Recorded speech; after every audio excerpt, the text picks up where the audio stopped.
तो अगर कोई आपसे पूछे कि ये कौन से स्टेट ऑफ मैटर में आता है, मार्कर, और साथ में अगर आपसे कोई पूछे कि एक ग्लास पानी है वो कौन से स्टेट ऑफ मैटर में आता है, और उसके बाद कोई आपसे ये पूछे कि जो हवा, जो ऑक्सीजन हम ब्रीथ करते हैं वो कौन से स्टेट ऑफ मैटर में आता है, तो अगर हम बहुत कुछ नहीं भी जानते हैं स्टेट ऑफ मैटर के बारे में, तो भी हम बहुत सिंपली ये आंसर कर सकते हैं कि ये मार्कर सॉलिड है, पानी लिक्विड है, और जो ऑक्सीजन हम ब्रीथ करते हैं वो गैसियस स्टेट में है। कैसे पता चला? बहुत सारी ऐसी क्राइटेरियाज़ हैं जिनके बेसिस पे हम इन 3 मेन स्टेट ऑफ मैटर को क्लासीफाई कर सकते हैं।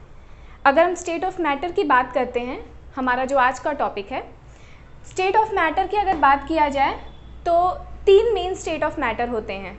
सॉलिड होता है, लिक्विड होता है, गैस होता है। Hello everyone, welcome again. I am Shreya Rai from Saksham Academy. आज की हमारी जो टॉपिक है वीडियो की वो है स्टेट्स ऑफ मैटर।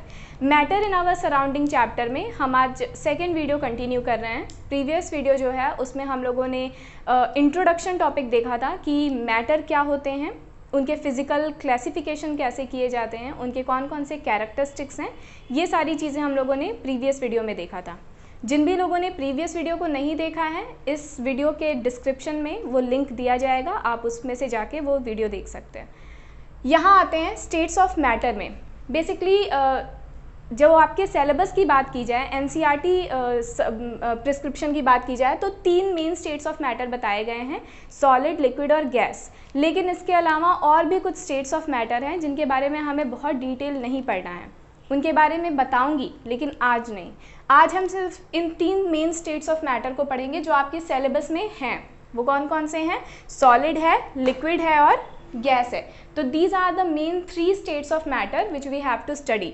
तो सबसे पहले वो सारे क्राइटेरियाज देखते हैं जिनके बेसिस पे हम सॉलिड, लिक्विड और गैस को क्लासीफाई कर सकते हैं, या जिसके बेसिस पे हम ये समझ सकते हैं कि कौन सा स्टेट ऑफ मैटर सॉलिड होता है, कौन सा लिक्विड होता है और कौन सा गैस होता है। ठीक है, तो देखो यहाँ पे मैंने एक फ्लो डायग्राम बनाया हुआ है जो सिंपली ये बता रहा है कि कैसा सॉलिड कैसा होता होगा, लिक्विड कैसा होता होगा और गैस कैसा होता होगा।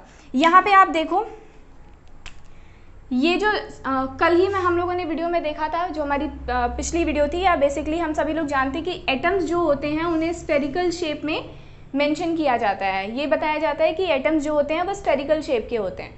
ठीक है, तो यहाँ पे एक सॉलिड सब्सटेंस है जहाँ पे एटम्स अरेंज हुए हैं। एटम्स स्फेरिकल शेप में अरेंज हुए हैं, और स्फेरिकल शेप में अरेंज होने के बाद कितना भी टाइट कोई एटम अरेंज हुआ हो, वो अपने पास ये वॉइड जो इंटरमॉलिक्यूलर स्पेस होता है वो ज़रूर रखता है। ठीक, तो यहाँ सॉलिड में आप सब देख सकते हैं कि जो एटम्स है वो कितना ज़्यादा टाइटली एक दूसरे से बाउंड है और एक दूसरे के बहुत ही क्लोजली पैक्ड होके अरेंज हुए हैं। वहीं अगर लिक्विड की बात की जाए तो सॉलिड के कंपैरिजन में लिक्विड स्टेट ऑफ मैटर जो है, इनके एटम्स एक दूसरे से थोड़ा सा दूर होते हैं। यानी कि फोर्स ऑफ अट्रैक्शन की अगर बात की जाए तो सॉलिड के कंपैरिजन में लिक्विड स्टेट ऑफ मैटर में फोर्स ऑफ अट्रैक्शन थोड़ा सा लूज होता है।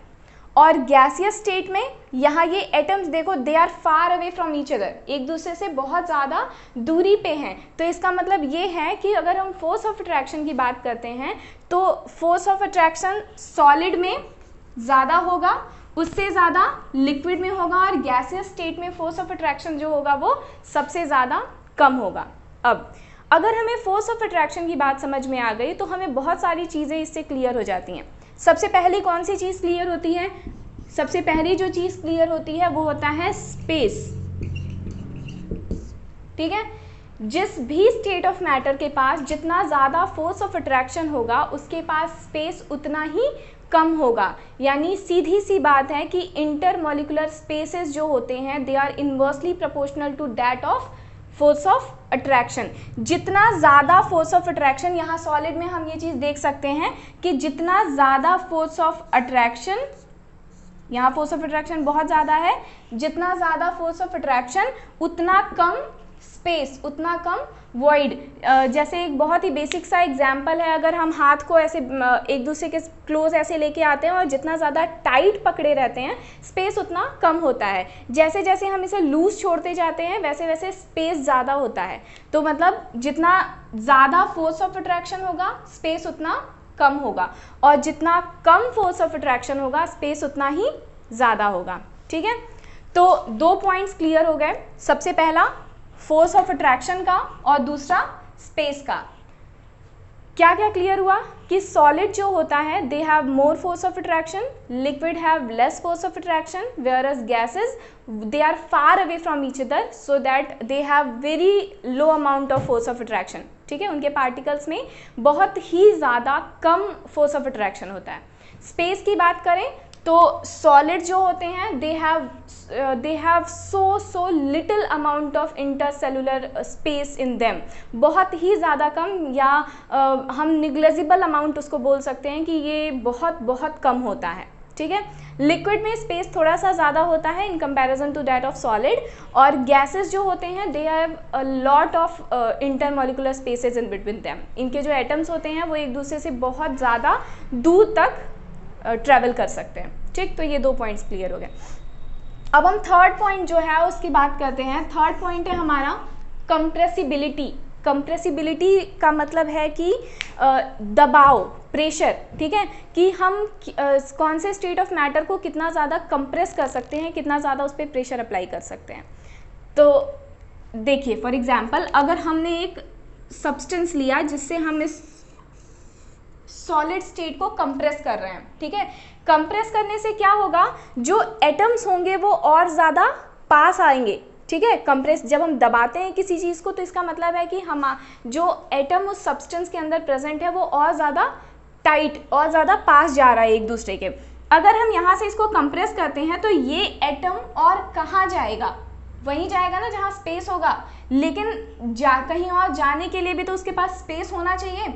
When solid have a very negligible amount of space, तो कंप्रेशन से ये एटम्स जो हैं वो कहाँ जाएंगे, वो कहीं मूव नहीं कर सकते। इससे हमें ये पता चलता है कि सॉलिड जो होते हैं they can not be compressed. इनके अंदर कंप्रेसिबिलिटी की जो प्रॉपर्टी है वो नहीं होती है। ठीक, सॉलिड के लिए ये क्लियर हो गया। अगर हम लिक्विड पे इसी चीज़ को डिस्कस करते हैं, अगर हम लिक्विड में आते हैं तो यहाँ लिक्विड के पास कुछ अमाउंट ऑफ स्पेस होते हैं, ये सब जो है ये स्पेसेस हैं। ठीक है, कुछ अमाउंट ऑफ स्पेस होते हैं, तो जब हम इन्हें कंप्रेस करते हैं तो ये बहुत हल्का कंप्रेस होते हैं, यानी कि इनके अंदर भी कंप्रेसिबिलिटी हम बोल सकते हैं होती तो है, लेकिन बहुत ही ज़्यादा निग्लेजिबल होती है। अब ये कैसे प्रूव किया जा सकता है, देखो एक प्लास्टिक की बॉटल लें और उस बॉटल में आधा पानी डालें। ठीक है, अगर हम आधा पानी डालने के बाद उस बॉटल को क्रश करने की कोशिश करते हैं, कंप्रेस करने की कोशिश करते हैं, तो वो बॉटल कुछ हद तक कंप्रेस हो जाती है। ठीक है, और इससे हमें ये पता चल रहा है कि वो हमने पानी को कंप्रेस कर दिया, लेकिन ऐसा नहीं है। हमने पानी को कंप्रेस नहीं किया, हमने क्या कंप्रेस किया, जो आधा ही भरा हुआ है ना बॉटल, आधा ग्लास में पानी है तो आधे ग्लास में क्या होगा, गैस होगा।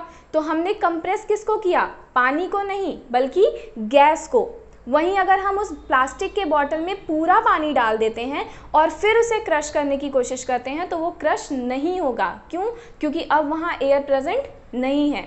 सो इससे ये पता चलता है कि लिक्विड्स जो होते हैं ये भी बहुत लिटिल अमाउंट में ही हम इन्हें कंप्रेस कर सकते हैं। कंप्रेसिबिलिटी की जो प्रॉपर्टी है ये इनमें भी बहुत कम होती है। ठीक, गैसेस स्टेट की अगर बात करें तो they have a large amount of that property of compressibility. Okay, इनके अंदर ये कंप्रेसिबिलिटी की जो प्रॉपर्टी होती है ये बहुत ज़्यादा हद तक होती है, हम इन्हें बहुत ज़्यादा कंप्रेस कर सकते हैं। एक खाली बॉटल लीजिए और उसे क्रश करिए, हम उसे किसी भी हद तक क्रश कर सकते हैं। क्यों, क्योंकि अंदर एयर है और एयर अपना कोई भी ऐसा, इसके पास बहुत सारे ऐसे स्पेसेस हैं जहाँ पे इनके एटम्स मूव कर सकते हैं, ट्रेवल कर सकते हैं। ठीक है, तो हमने 3 चीज़ें देखी। फर्स्ट फोर्स ऑफ अट्रैक्शन देखा, सेकंड स्पेस देखे इंटरमॉलिकुलर, और थर्ड हमने क्या देखा, कंप्रेसिबिलिटी को देखा। अब हम फोर्थ पॉइंट की बात करते हैं। ठीक है, फोर्थ पॉइंट जो है कि इन तीनों स्टेट्स ऑफ मैटर में कौन सा स्टेट ऑफ मैटर अपने कंटेनर के शेप को एब्जॉर्ब कर लेता है, यानी कि कंटेनर को पूरी तरीके से फिल कर सकता है या नहीं। तो अगर हम सॉलिड की बात करें तो solid have a fixed amount of shape and size, they have fixed shape, ठीक है, they have fixed shape and size. ऐसा क्यों? बात वही आ गई एटम के मूवमेंट की। कोई भी स्टेट ऑफ मैटर अपना शेप कब चेंज कर सकता है? जब उसके एटम एक जगह से दूसरी जगह क्या कर सके, मूव कर सके। भाई ये यहाँ से यहाँ कहीं मूव करेगा तभी ना ये ऐसे टेढ़ा हो सकता है या फिर अपना शेप चेंज कर सकता है। लेकिन जब सॉलिड के पास वो स्पेस ही नहीं है कि वो कहीं और मूव कर सके, तो वो अपने शेप को कैसे चेंज करेगा? तो सॉलिड का एक फिक्स्ड शेप होता है, एक फिक्स्ड साइज होता है, वो अपने शेप और साइज को चेंज नहीं कर सकते हैं। इसका मेन रीज़न ये है that they have a large amount of force of attraction and they have a very little amount of space in between them, ठीक। लिक्विड की बात करें तो because liquid have some amount of space, इस वजह से लिक्विड कुछ हद तक अपने शेप को चेंज कर सकता है। यानी कि जिस भी कंटेनर में हम लिक्विड को पोर करते हैं, वो लिक्विड उस कंटेनर का शेप और साइज कंटेन कर लेता है। वॉल्यूम नहीं घटता बढ़ता है, लिक्विड का वॉल्यूम बिल्कुल एग्जैक्ट सेम रहता है। सॉलिड के पास फिक्स्ड शेप और फिक्स्ड वॉल्यूम होता है, इनका ना तो शेप साइज बिगड़ता है और ना ही वॉल्यूम बिगड़ता है। यानी एक एग्जांपल लूँ कि अगर मैं इस मार्कर को किसी रेक्टेंगुलर कंटेनर में डालती हूँ तो ऐसा नहीं होगा कि ये रेक्टेंगल बन जाएगा, या ऐसा नहीं होगा कि ये बड़ा होके उतने साइज़ का हो जाएगा जितना बड़ा वो कंटेनर हुआ। अगर मैं इसे किसी ट्रायंगुलर कंटेनर में डालती हूँ तो भी इसका शेप और इसका साइज़, इसका वॉल्यूम बिल्कुल ऐसा ही रहेगा। लेकिन अगर हम इस बॉटल के अंदर पानी को डालते हैं तो पानी इस बॉटल का शेप ले लेगा। अगर हम किसी दूसरे शेप के बॉटल में पानी को पोर करते हैं, इतने ही पानी को, फॉर एग्जांपल हमने 1 लीटर पानी लिया है और उसको इसमें डाल दिया, तो पानी का वॉल्यूम घटेगा बढ़ेगा नहीं, बल्कि वो शेप चेंज कर लेगा, इस शेप का हो जाएगा और वॉल्यूम उतना ही रहेगा, ठीक है। तो solids have same shape, same size and same volume. Liquid के पास शेप और साइज तो डिफरेंट होता है, वो किसी भी कंटेनर का शेप और साइज कंटेन कर सकते हैं, लेकिन इनका वॉल्यूम जो होता है वो फिक्स्ड होता है। 1 लीटर पानी है तो वो कहीं से 2 लीटर नहीं हो जाएगा, एक ही रहेगा, ठीक है। अगर गैसेस पे आते हैं तो gases do not have fixed shape, do not have fixed size and do not have fixed volume too. इनका न तो फिक्स शेप होता है, न तो फिक्स साइज होता है और फिक्स्ड वॉल्यूम भी नहीं होता है। अगर हम एक इतना छोटा सा डब्बा लेते हैं तो उसके अंदर उस शेप और साइज़ का, उस वॉल्यूम का एयर भरा होगा। अगर हम इतने बड़े कमरे में खड़े हैं तो इतने बड़े कमरे में इस शेप के मतलब जो एयर मॉलिक्यूल्स होंगे वो इस कमरे का शेप ले लेंगे और वॉल्यूम बढ़ जाएगा, ठीक है। तो they have fix shape, fix size and fix volume. They have non fix shape and size but they have fixed volume and they do not have fix shape, fix size and volume too, ठीक है। इतनी की बात हो गई। अब क्या क्या देखा हम लोगों ने, एक क्विक रिव्यू ले लो कि force of attraction, solid, liquid और gas. Solid have more force of attraction, liquid have less force of attraction, whereas gases, atoms, they have a very little amount of force of attraction. Space की बात करें तो space solid के अंदर negligible होता है, liquid के अंदर कुछ amount of space होता है, वहीं जो gases होते हैं they have a large amount of space in their particles. उसके अलावा कंप्रेसिबिलिटी की बात की हम लोगों ने, तो सॉलिड्स जो होते हैं ये बहुत ही ज़्यादा टाइट बाउंड होते हैं, इनके पार्टिकल्स एक दूसरे से, इस वजह से ये बहुत बिल्कुल भी कंप्रेस नहीं हो सकते हैं। लिक्विड बहुत लिटिल अमाउंट में कंप्रेस हो सकती है और gases they have a large amount of compressibility property. Shape और साइज़ की अगर बात किया जाए, वॉल्यूम की बात किया जाए, तो सॉलिड्स जो होते हैं they have a fixed amount of shape, इनका शेप साइज़ फिक्स होता है, वॉल्यूम फिक्स होता है। जिस भी कंटेनर में डालें उस कंटेनर का शेप ही बिल्कुल नहीं लेंगे। लिक्विड जो होते हैं इनका शेप साइज़ फिक्स नहीं होता है, लेकिन दे हैव अ फिक्स वॉल्यूम, ठीक है। वहीं जो गैसेस होते हैं they do not have the fix shape, fix size and fixed volume. इनका वॉल्यूम भी फिक्स नहीं होता है और शेप साइज़ भी फिक्स नहीं होता है। इसके अलावा दो जो और स्टेट्स ऑफ मैटर हैं, बोस-आइंस्टीन कंडेंसेट और प्लाज्मा स्टेट ऑफ मैटर, ये दोनों बहुत ही ज़्यादा कम अमाउंट में आपके सिलेबस में दिए गए हैं, जो मैं आप लोगों को तब पढ़ाऊंगी जब हम इस पूरे चैप्टर का एक समरी क्लास रखेंगे, ठीक है। तो उस दिन में वो बहुत इंपॉर्टेंट क्लास होगी, उसे प्लीज़ अटेंड करिएगा। उस दिन में हम लोग बाकी की जो और स्टेट ऑफ मैटर बचे हुए हैं उनके बारे में पढ़ेंगे, ठीक है। तो स्टेट ऑफ मैटर में इतना ही। अब हम डिफ्यूज़न स्टार्ट करते हैं। आप इसे स्क्रीनशॉट इसका ले लीजिए।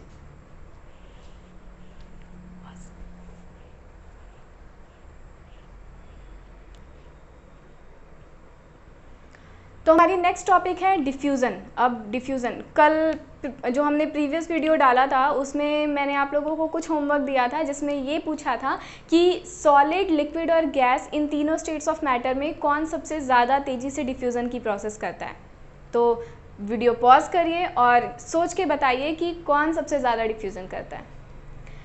अब डिफ्यूज़न जो है, सबसे पहले ये जानते हैं कि डिफ्यूज़न होता क्या है, ठीक है। तो कल जब हम कैरेक्टरिस्टिक प्रॉपर्टी पढ़ रहे थे तो हमने ये देखा था कि मैटर के जो पार्टिकल्स होते हैं इनकी एक बहुत इंपॉर्टेंट प्रॉपर्टी ये होती है कि इनके पार्टिकल्स बहुत कॉन्टिन्यूअस मोशन करते हैं, ठीक है। इनके पार्टिकल्स स्टेबल नहीं होते हैं, एक जगह स्थिर नहीं होते हैं। They have a random continuous motion in them, मतलब जिग जैग मोशन, जिसको हम लोगों ने इस प्रॉपर्टी को दो तरीके से डिफाइन किया था, एक डिफ्यूज़न के बेसिस पे और एक ब्राउनियन मोशन के बेसिस पे हमने डिफाइन किया था। डिफ्यूज़न क्या होता है? Motion of particles from higher concentration to lower concentration. Matter के पार्टिकल्स का हायर कंसंट्रेशन से लोअर कंसंट्रेशन में मूव करना, मूवमेंट करना ही डिफ्यूज़न कहलाता है।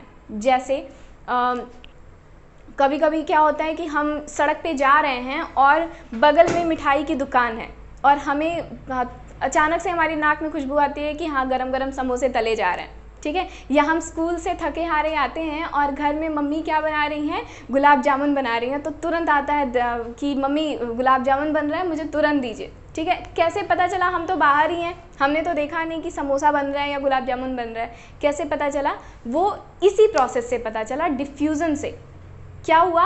जब हमारा स्टफ़ बन रहा है तो बनते टाइम वो क्या है, हमने गैस ऑन किया और वो हीट एनर्जी वहाँ पे हमने लगाई, ठीक है। जिसकी वजह से क्या हुआ, जो पार्टिकल्स हैं, मैटर के जो पार्टिकल्स हैं वो मोशन करना स्टार्ट किए। जैसे जैसे हम हीट एनर्जी उन पे अप्लाई करते हैं तो क्या होता है कि उनके मोशन में स्पीड आ जाता है, ठीक है। जिसकी वजह से क्या होता है कि वो जो पार्टिकल्स होते हैं वो एक जगह से दूसरी जगह बहुत तेज़ी से चले आते हैं, चले जाते हैं, ठीक है। तो डिफ्यूज़न का सीधा सीधा मतलब है कि एक हायर कंसंट्रेशन से लोअर कंसंट्रेशन में मोशन करना। किसका मोशन करना? पार्टिकल्स का मोशन करना। किसके पार्टिकल का? मैटर के पार्टिकल का। The motion of the particles of matter from higher concentration to lower concentration is known as diffusion. एकदम सिंपल सी बात है, ठीक। एक एग्जाम्पल देखो, जैसे फॉर एग्जाम्पल हमने एक ग्लास वाटर लिया, ठीक है, और उस ग्लास वाटर के अंदर हमने 2 से 3 ड्रॉपलेट कोई इंक डाल दिया, कलर डाल दिया, ठीक है, और हमने उसको ऐसे ही लीव कर दिया। थोड़ी देर के बाद हम देखते हैं कि वो जो इंक या जो हमने कलर उस ग्लास के अंदर डाला हुआ है वो कलर पूरे के पूरे पानी को अपने कलर का बना देता है, ठीक। ऐसा कैसे हुआ? ऐसा इस वजह से हुआ कि जो ड्रॉपलेट्स हमने डाले हैं ये ग्लास ऑफ वाटर के अंदर, जो ड्रॉपलेट्स हमने डाले हैं वो ड्रॉपलेट्स जो हैं वो मोशन, डिफ्यूज़न करने लगे और डिफ्यूज़न करते करते इधर से इधर, इधर से इधर पूरे पानी के अंदर डिफ्यूज़ हो गए। डिफ्यूज़ होके क्या किया? अपने ये पानी के कलर को चेंज कर दिया। किसमें? अपने कलर में, ठीक है। तो चेंज कर दिया और इनके अंदर जो स्पेसेस प्रेजेंट है उन स्पेसेस के अंदर ये जाके डिसॉल्व हो गया, मिक्स हो गए। तो ये डिफ्यूज़न है, सिंपल सा। डिफ्यूज़न की जो प्रोसेस होती है वो गैसेस स्टेट ऑफ मैटर में सबसे ज़्यादा होती है, उसके कम लिक्विड में होती है और सॉलिड में सबसे कम होती है। इसका रीज़न क्या है? Main reason behind this is that हमने अभी देखा, स्टेट ऑफ मैटर पढ़ा और स्टेट ऑफ मैटर में हमने ये पढ़ा कि सॉलिड जो हैं इनके बीच में स्पेस बहुत कम होता है, जिसकी वजह से इनका जो फोर्स ऑफ अट्रैक्शन है वो बहुत ज़्यादा है। लिक्विड में फोर्स ऑफ अट्रैक्शन सॉलिड से थोड़ा कम है और गैसेस में फोर्स ऑफ अट्रैक्शन बहुत कम है। तो सॉलिड्स जो होते हैं इनके पार्टिकल्स एक दूसरे को एक जगह से दूसरी जगह ईजिली मूवमेंट करना अलाउ नहीं करते हैं। इनके पार्टिकल्स एक जगह पे ही क्या होते हैं? फिक्स होते हैं। ये इधर से इधर, इधर से इधर मोशन नहीं करते हैं because of lack of space in between them. Liquid जो है, लिक्विड में क्योंकि थोड़ा स्पेस होता है in comparison to that of solid, तो इनके जो पार्टिकल्स होते हैं वो एक हद तक अपनी क्वांटिटी, अपने वॉल्यूम तक एक मोशन कर लेते हैं। वहीं गैसेस जो हैं इनका कोई भी फिक्स्ड वॉल्यूम नहीं होता है, जिसकी वजह से इनके पार्टिकल्स कहीं भी आ जा सकते हैं। तो gases they show a lot amount of diffusion, इसीलिए आप देखोगे कि जो हम खाना बनाते हैं उसकी भी स्मेल हमारे नाक तक, एक कमरे से दूसरे कमरे खाने की स्मेल चली जाती है, क्योंकि गैस है, एनर्जी है। लिक्विड जो है ये गैस से कुछ कम अमाउंट ऑफ डिफ्यूज़न करते हैं, वहीं सॉलिड जो है, सॉलिड के अंदर डिफ्यूज़न बहुत ही ज़्यादा कम होता है, यहाँ मान लें कि निग्लेजिबल है, नाम मात्र के जैसे कि हम बहुत ही कम एग्जाम्पल देखते हैं जिसमें हम सॉलिड के डिफ्यूज़न को देख सकें। लिक्विड में उससे ज़्यादा डिफ्यूज़न होता है और गैस में सबसे कम डिफ्यूज़न होता है। तो डिफ्यूज़न के लिए बस इतना ही, आज की हमारी वीडियो यहीं कंप्लीट करते हैं। Thank you so much.